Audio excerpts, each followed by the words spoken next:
Good morning मुलांनो. परत आपण भेटतोय एक नवीन खूप इंटरेस्टिंग धडा घेऊन. हा धडा इंटरेस्टिंग पण आहे आणि इंगेजिंग पण आहे.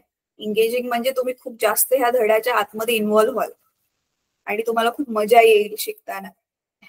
ह्या धड्याचं नाव मी सांगू, त्याचा परिचय देऊ याच्या आधी ना मला तुम्हाला विचारायचंय, तुम्हाला कधी करंट लागलाय?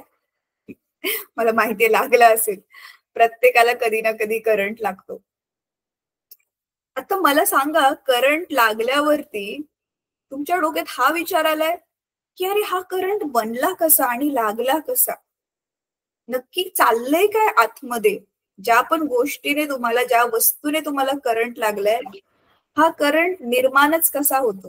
हा प्रश्न पडलाय तुम्हाला कधी? हं? जसं न्यूटनला प्रश्न पडलेला, की हे सफरचंद खालीच का आलं, वर का नाही गेलं?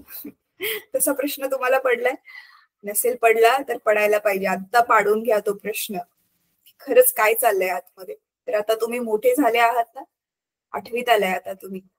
तर म्हणून आता तुम्हाला काही गोष्टी अजून डीप मध्ये खोलावर शिकवण्यात येणार आहेत आणि खूप मजा येईल तुम्हाला ते करताना.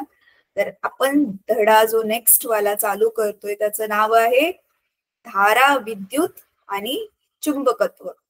आता हा धारा विद्युत हे जे नाव आहे ना, हे वैज्ञानिक नाव आहे. आपण नॉर्मल दैनंदिन जीवनात म्हणतो लाईट, अरे लाईट आली, लाईट गेली, पण खरं त्याला लाईट नाही म्हणत. लाईट म्हणजे प्रकाश आणि इथे धारा विद्युत म्हणजे आपली विद्युत ऊर्जा, तो त्याचा अर्थ आहे. ठीक आहे, चला तर मग ह्या धड्याला सुरुवात करूया.